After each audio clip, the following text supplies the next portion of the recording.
All right, so let's do this. Okay, so I haven't, you know, it's like I haven't prepped, and I'm kind of this person that likes to wing stuff, and I know it sounds really terrible, but that's just kind of how I Kind roll. of. Yeah, that's my style, right? It's like instead of preparing, I was like having fun, right? I was like kind of taking selfies and doing fun stuff, you know, listening to music.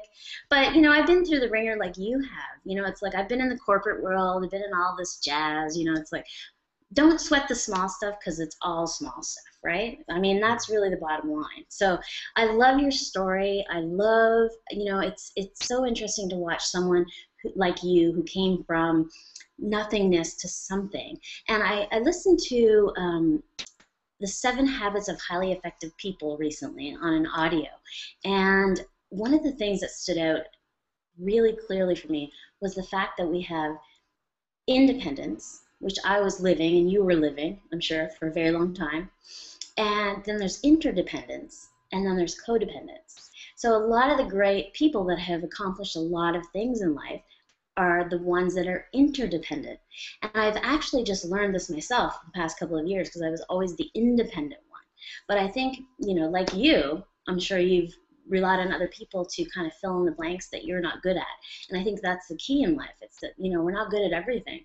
So we have to reach out to other people, and that's how we grow and change as a soul, is that we have this human interaction. So I want to introduce you first. So it's Jason Garner, right?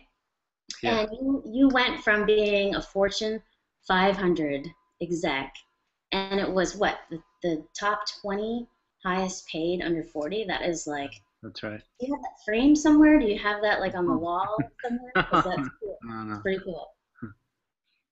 Do you? no. I'm No. not. I'm not sure at this point in my life that that's what I want to be Well, no, but known. it's an accomplishment, right? I mean, when you're on your deathbed, are you going to say, "Yeah, damn, I nailed that. That was cool." You know, most people think it's pretty cool. I mean, that is a really, really great feat of accomplishment. I mean, there's not many people who can put that down on their resume. I mean, you know, I don't know anybody, and so that's really cool. But the other side of things is that you know you really found what life is about and what it's supposed to be. And that's the beauty of it. It's like sometimes we have to hit rock bottom before we really see the light at the top of the well. You know, we hit the bottom of the well and then we can look up and see. And, you know, Wayne Dyer, which is one of the spiritual teachers back in the day, I mean, he's not really popular now, but, you know, one of his things he said was, the lowest points are your jumping off points. And I truly, truly believe that. I think that the lower we go, the higher we climb. And so I love your story. I just want, you know, like I said, I didn't prepare, so I just want to wing it with you and just have a casual conversation, talk about your book, talk about your journey, and anything you want to share, because I think most people learn through listening to other people and being able to hear their story and relate to it and say, you know what, I see myself in that and I can see where he's coming from. And I think that that's where most people are able to really take something away from it.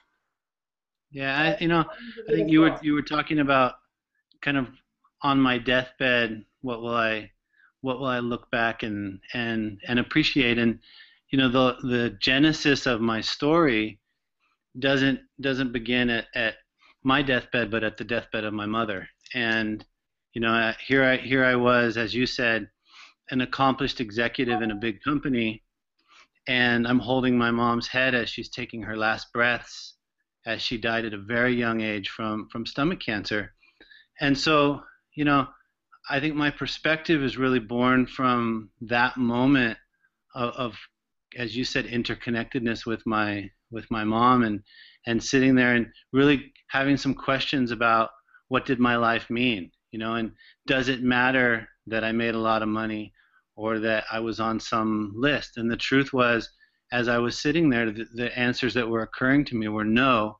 And what really mattered was knowing myself, was knowing my mom, was being connected from a place of heart center. And that really sent me on a journey that in many ways fulfilled me much deeper than any of the business accomplishments. I'm proud and I'm blessed to have had those accomplishments. But as I climbed that mountain of business success, I found myself feeling more and more empty and more scared and more insecure, as I think so many of us, when we're honest, have those feelings that are going on inside. And so my book and my journey is about what I discovered along the way about myself. And I feel like, now I flash forward to, as you said, my deathbed. I think the things that I will feel most proud of are the moments of connection, including this one, right, where we're able to connect, versus moments of beating my chest and saying, "Look at me, here I am, I'm on this list or that list." One heartfelt connection is so much more important than any of the lists.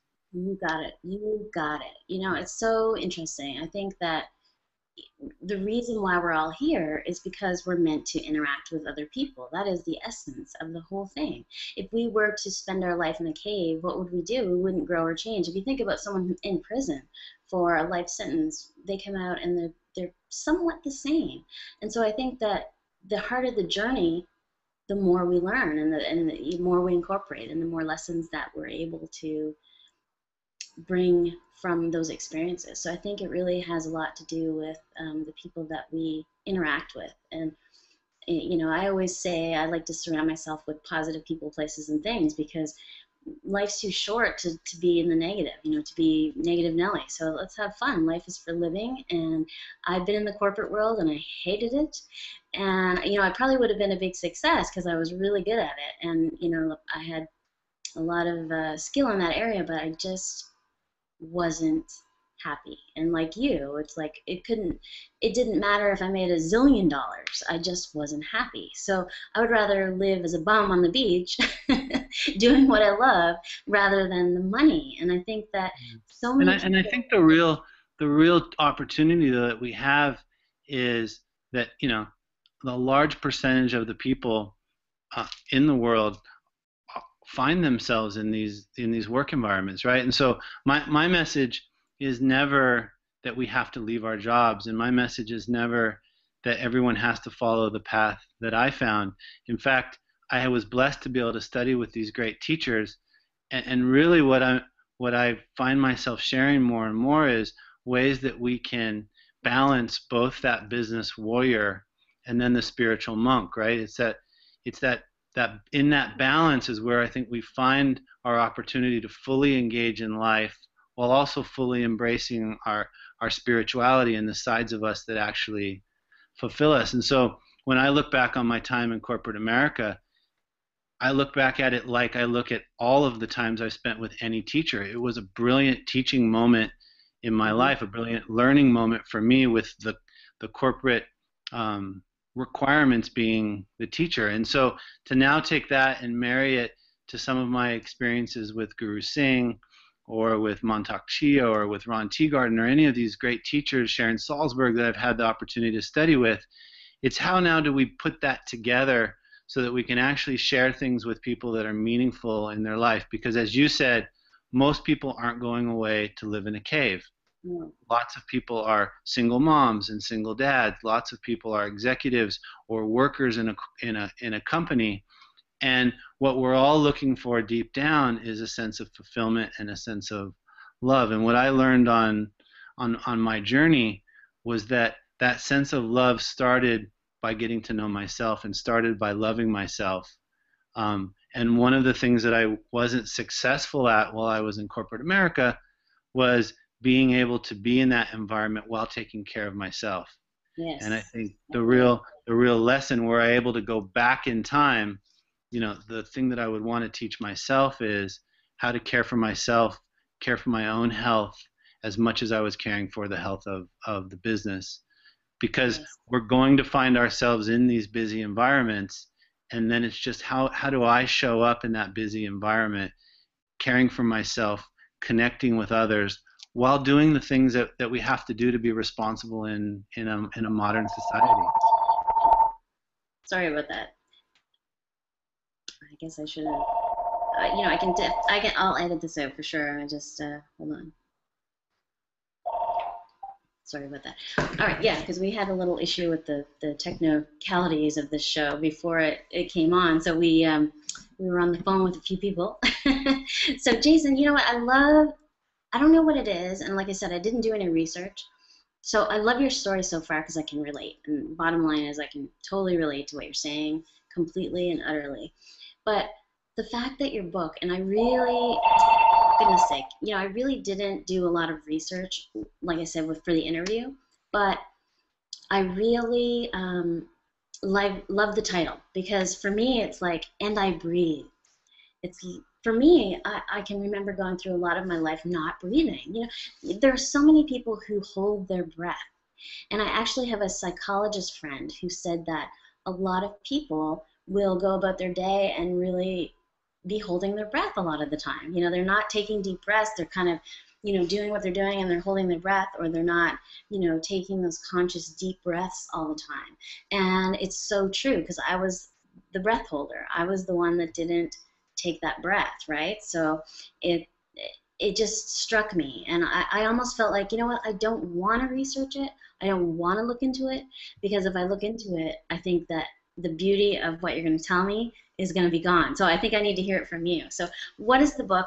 And I love that you've been with all these teachers and things like that. That really is amazing to me, especially coming from your background to what you are doing now. So are you doing this full time now? Is this something like, speaking, doing the books and the whole 9 yards? Is this what you're doing full time? Well, the title of the book really came from that sense that you're talking about, right? Of kind of running through life holding my breath.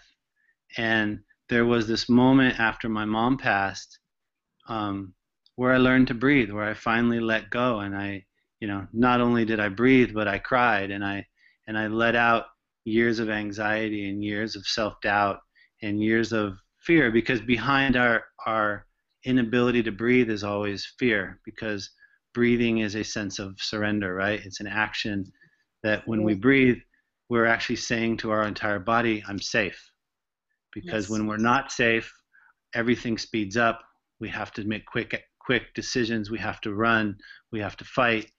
And when we look at the lives that we've built for ourselves, many times we spend our entire day in that fight or flight syndrome, right? Our heart rate elevated, holding our breath, not sure who's going to attack us from what side. And that describes many of our lives, whether it's rushing our kids off to school, or fighting through LA traffic, or getting on the subway in New York, or dealing with our crazy boss.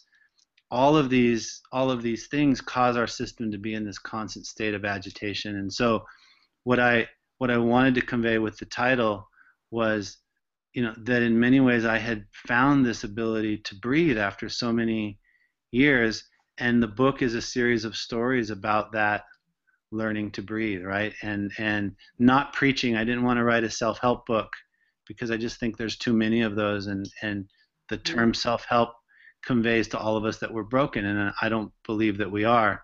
What I really wrote was a self-love book. It's a book about how I learned to love myself after years of believing that love came from the outside. I have begun to discover and learn every day how to find love on the inside, and not search so much for external validation. You nailed it. I'm telling you, you nailed it. It's just, I'm only 37, but I feel like I've lived 100 million lifetimes of one. And I'll tell you a little quick story about the whole breathing thing. Because, like I said, I was a breath holder, and, those kinds of people that you are talking about, the ones that just didn't breathe, that didn't love themselves, they were people pleasers, the whole 9 yards. Recently, I had a near-death experience when I was 4, but recently I had one that involved the breath. And the ambulance was here, the firemen were here, and I thought I was going to die. I thought I was having a heart attack and a stroke at the same time. And it was actually a drug-induced, because I was on anxiety medications, because I don't breathe, because I'm stressed, because of this and that, personal life, the whole 9 yards, corporate America, the whole, all that stuff. And it was a panic attack, but I wasn't panicked. I was really chill, watching TV, and I had this heaviness in my chest, and I kept saying, I'm just really uncomfortable. So I went to lay down, and it got worse and worse and worse. It was like an elephant sitting on my chest. And then all of a sudden, wham, I had this huge, I couldn't breathe. I was like gasping for breath, and then my whole body started to become numb. And then my hand was like all gnarled up like this, and I thought, oh my God, I'm having a stroke. What is going on here? So by the time they came, I was literally paralyzed in the bed. My mouth was drooped like I had a stroke. I was slurring my speech. And they said that people have died from these panic attacks, and usually they can talk them down and get them to breathe. And that's what they did for me. They put all the electrodes in the whole 9 yards, but it was the breath. And I was short on not oxygen, but what we breathe out. That is what was causing my issue. So it's really hitting home for me that I'm doing this interview with you, which is about a book about breathing, because I think that in life, the breath is like the essence of life. That kind of separates us from what does a baby do when a baby is born? They clear the baby's mouth. I have 2 children, so I know. They clear the baby's mouth and they pat the baby until the baby breathes, right? And so to me, the breath, that was an eye-opener for me. That was like my second wake-up call in my life. And my life has changed since then, and it's only been a couple months. But that is the essence of life to me. So it's a beautiful thing, and I think you're going to, I don't know when your book is coming out or if it's already out or how long it's been out, but there has to be more work done on this, because I think that you hit it right on the button. I think that it's such an important thing right now, not just in corporate, but in all aspects of life, because people forgot that is like the essence of life, to breathe. Yeah, I think that's right, and I think it's not so much that we've forgotten; it's that we've been conditioned and programmed against any sort of self-care. Right? We wake up in the morning and the day starts with an email from somebody or a to-do list from somebody, and so I think sometimes that term we've forgotten throws. I mean, we certainly have personal responsibility in these areas, but the programming runs so deep that it's not as easy as, hey, remember, right? Right. And we don't live in a world where tomorrow I say, oh, I remembered, and then everything is easy, right? We live in a world with distractions, and we live in a world with pressures, and so many people are under that kind of extreme stress. And so I think all of these journeys begin with a deep breath. I think all of our return to a sense of peace begins with a deep breath. And those breaths are hard, because when we accustom ourselves to breathing shallow and we finally take a deep breath, a lot of stored up things come up. There's a lot of emotion, there's a lot of storms that are brewing inside. But it's really the beginning to self-love, and one breath leads to 2, leads to 100, leads to a million.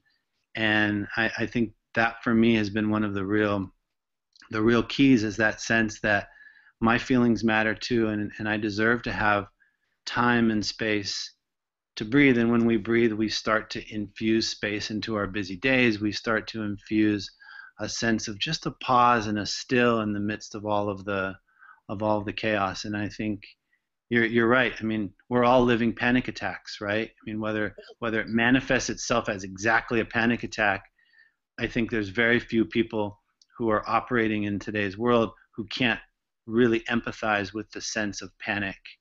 And that sense of panic really is, I have so many things that are expected of me, I have no time to care for myself. And I've just found in my life it's really important to pause and to make that time to stretch into the day with yoga, to sit in meditation, to drink a green juice, and to put nutrients into my body. All of these things are ways that we begin to tell ourselves that they're loved, that they're not just objects, that we are not just an object meant to get something done, but that we matter, and that we're loved.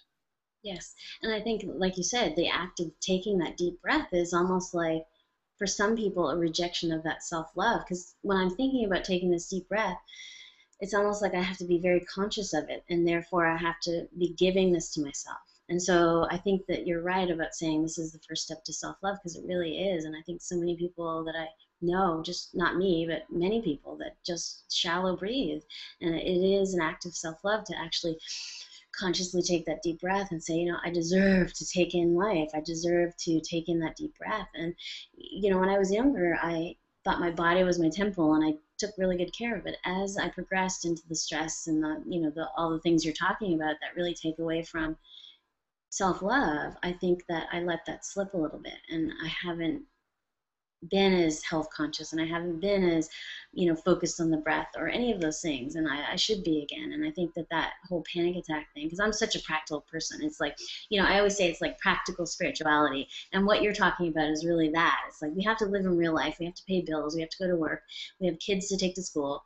We can't sit on a mountaintop and meditate all day, but we still want to be spiritual beings that are growing and developing. So how do we marry the two, like you say? And somewhere along the way, I lost a piece of that. And I did go through a year of And that's really, loss, but and I think, another piece of self-love is the compassion with yourself that says, okay, and welcome back. It's like yeah, we all lose our way. None of us, we don't have a Siri or a GPS built into us that says or calls, right? every time we start to get a little busy with a new radio program, right, or a new life or a new relationship or whatever we've got going on, we don't have that GPS that says come back. And so one of the big pieces of self-love is that ability to be compassionate with ourselves and say, okay, I had a wake-up call, right? And I'm now gonna listen a little bit better. Body, universe, spirit, emotion, heart, right? I'm gonna pay attention a little bit, and I'm gonna have supreme compassion with myself when I forget to pay attention. Yes. And so we're not creating a series of rules for ourselves, but we're just creating a net of love around ourselves that says, because if it's not practical, if it's Yes. just more rules and more stress, what good is it, right? What good does Exactly. spirituality do for us if it doesn't result in you being able to care for yourself and you being able to feel loved, and there being permission for you to try new things, make quote unquote mistakes, and then have a place of centeredness and home that you can come back to. Sorry, my computer's slipping down the makeshift That's tripod okay. with pillows here. And I think that's the We're big thing. comfortable We here. tend to beat ourselves up. We learn, oh, here's a spiritual right or wrong, and then we beat ourselves up over it. And I think that's that's not the point. The point is always we will stray from the course, and when we catch ourselves, we say, "Welcome back. I love you," and we bring ourselves back to what we perceive to be center, and we start again. And that's another real important piece of the breath is that the breath is a fresh beginning. Each breath is a I new like that. beginning. And It's when good. we give ourselves that permission, it says, hey, no matter how frazzled I am, no matter if I totally slipped up and I just flipped the guy off in the car next to me and I screamed at him, or I lost my temper at my work, or I said something I shouldn't have said to my spouse or to my children, I always have the ability to take a breath and begin again. We do. Always give myself We do that that. permission, and I think that's a real beautiful part of self-love, and it makes it practical, as you said, because without the practicality, it's a waste of time because we live Exactly. we live in the world that we live in, and so we need tools that are really practical for us to be able to live in this world. Exactly, exactly. And I love this. This is like such a basic concept, but so profound. So going through the book, and like I say, I didn't do any research. I was like in the, Now you're going to trying have to. to read it though after this Oh, I call, okay? totally will. No, I totally, based on my experience, how could I not read it after my experience that I just had, right? And it's funny, my experience when I was 4 was actually choking on one of those gobstoppers. So again, it was breath, right? I couldn't take a breath. So I ended up dying for a few minutes from this gobstopper. So again, it's like coming full circle again, the same experience. So how could I not read the book if it's about breath? But it's so basic yet so profound that it can change lives. Like you say, it's like the redo button. It's like, okay, I royally screwed up, but I'm going to take a deep breath and let's do this again. Take two, right? And so it's so true. And I was supposed to Or prepare. take 1,000 too is okay. Exactly, exactly. I was supposed to prepare for your interview, and I was in the bathroom doing like messed up selfies. I sent them to my agent, and I'm like an agent's worst nightmare, and I, because I've been through everything, and it's like let's just have some fun. Life's supposed to be joyful. And I just intuitively felt that you and I would have a conversation, and I would find out what I need to know from you. So what I want to know now, and I haven't looked at the table of contents, I haven't looked at anything. So what is your book about other than the main concept of taking a breath and breathing. So take me through some of the steps that you would teach someone if you were going to say, okay, how do I do this? How do I incorporate it into my life? What do I do? The book is really a lot less about teaching and more about sharing. I know when I was in the midst of a hectic life, the last thing I wanted was somebody coming in telling me, here's what you got to do, right? It's like we Yeah. all have these consultants and self-help people around us telling us all the things that we've got to do, which usually ends up with us layering more and more and more on an already hectic life. And so what I wanted to do with my book was just share my journey. And the book starts with me growing up with my single mom in a trailer in Arizona, and it starts with us in extreme poverty, which we lived in.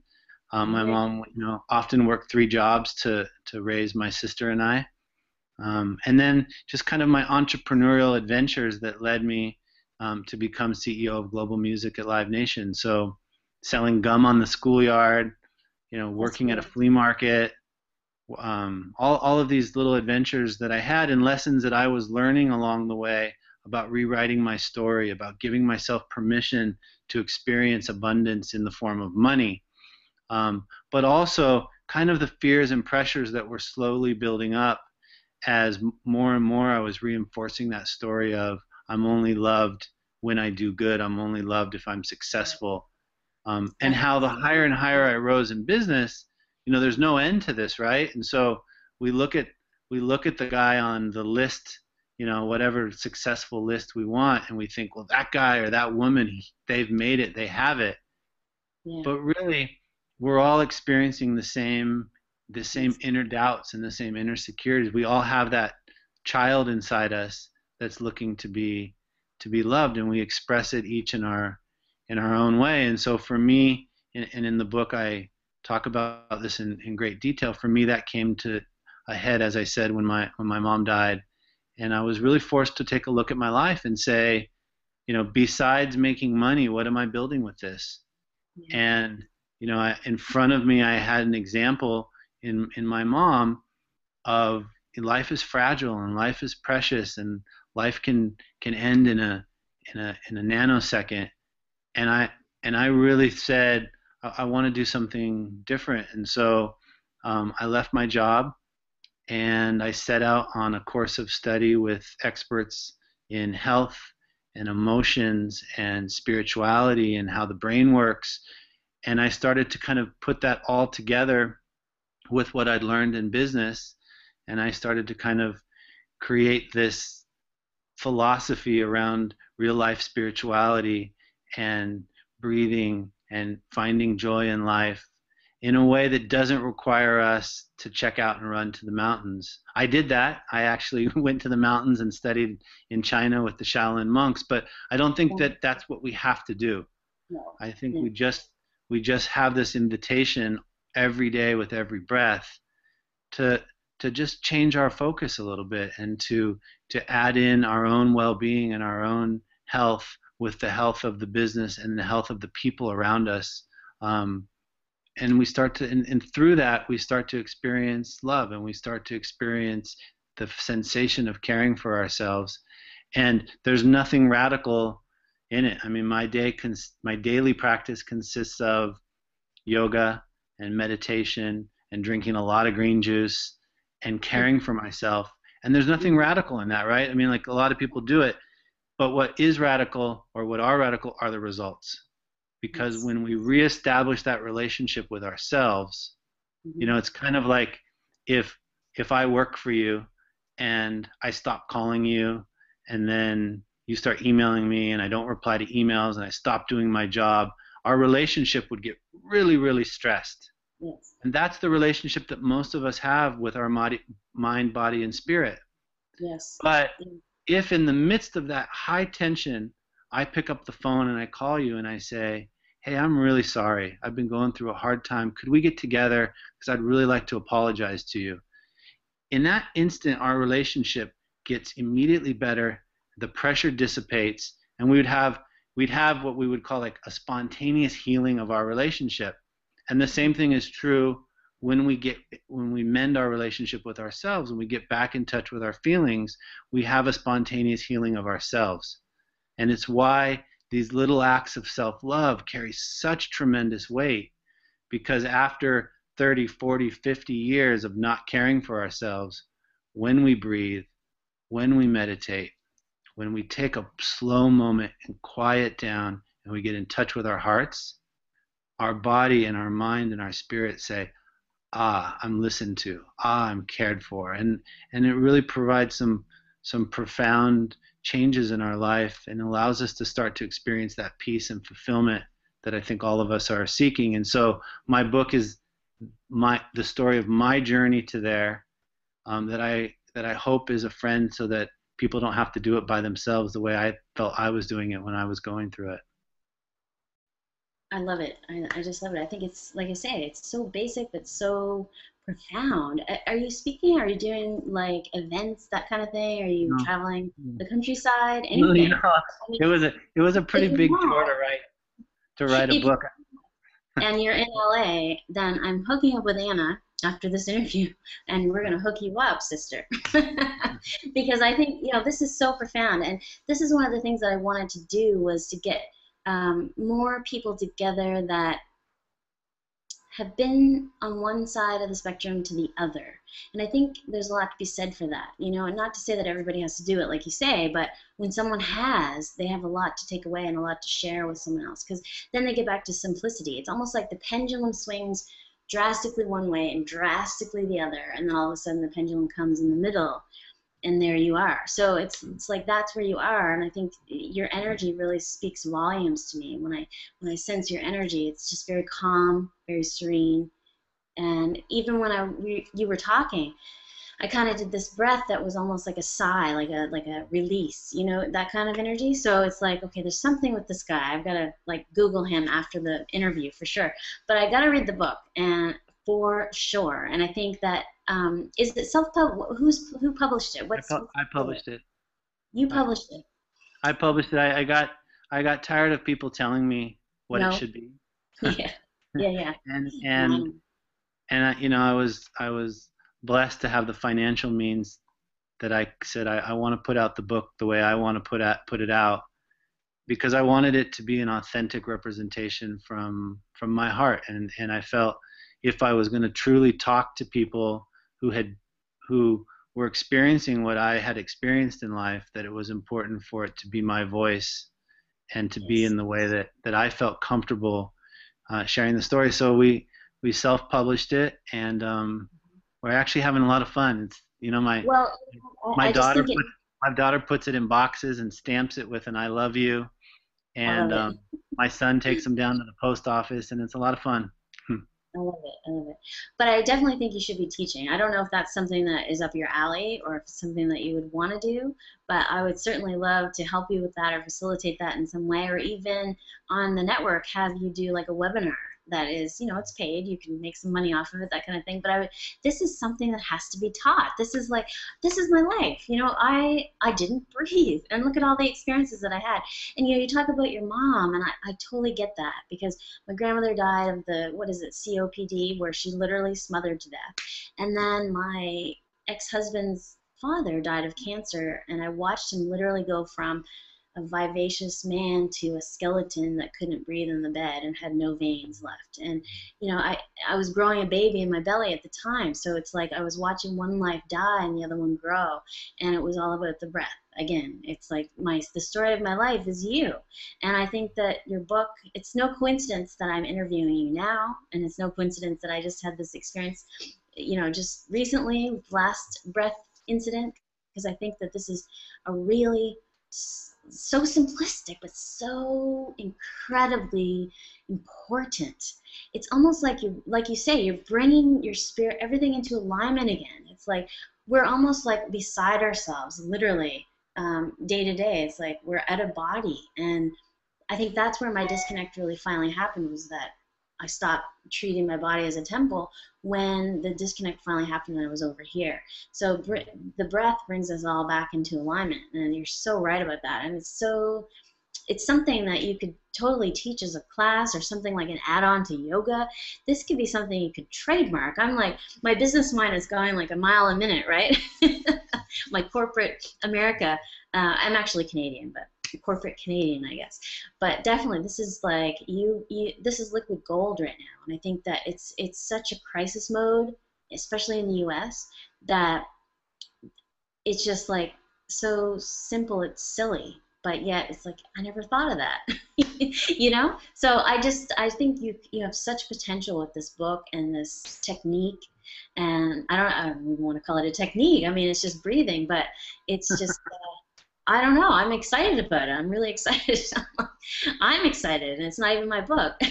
I would love to see it in like the Barnes and Nobles and the Amazon. I'm sure you have it on Amazon, but I was lucky enough to get a publisher, but I don't know. I mean, we'll have to talk. I'll talk to Anna.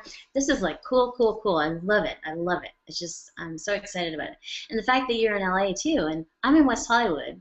I don't know where you are, but we should totally keep in touch for sure. And I love this. It just so rings true to me. The whole 9 yards, like the fact that you've been from one end to the other, and the breath is just incredible to me. That's great. Well, I really appreciate you helping me share the word, and I hope that you read the book and check out my website. And we'll be in more touch in the future. Well, how can we reach you, Jason? How can people get in touch with you? How can they buy your book? The whole 9 yards. I know you're on Twitter at the Jason Garner. Yeah, and my website's jasongarner.com, and I write a weekly blog there, where it kind of picks up where the book ended, and I just share what I continue to learn. The next blog will be out tomorrow afternoon, and from my website you can buy the book. You can connect with me on social media, and we're just there sharing, and hope that everybody checks it out.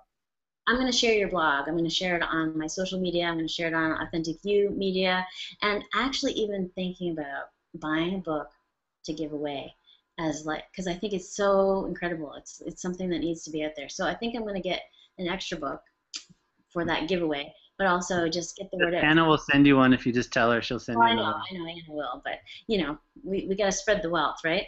But definitely, I think we should keep in touch, and I'll talk to Anna about something. Great. My mind's kind of just spinning, but I love you, Jason.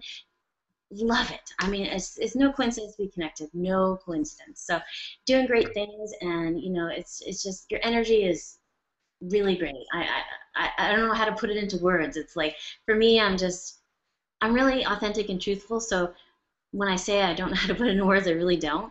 And it's like your energy is just really great. I mean, I can't even find another word for it. I like it, and I will tell you like it is, and I like you. So let's see what we can do for you. And I love Anna too. So it was a pleasure, Jason. And I didn't even know you were in LA, but stranger things have happened. So thank you. Big hugs, huh? And I'm definitely going to read the book, and I'll let you know what I think. And I'm going to give one away, and maybe 2 or 3. We'll do the Oprah effect, where we can like give away freebies. And I wish I could give away cars, but I can't. so I'll give away some freebie books. But definitely, I love it. I'm gonna look at the table of contents now that I talked to you. Good. That's good. So now it's good to go now. Now I can do it. I feel like the intuition says you can do it now.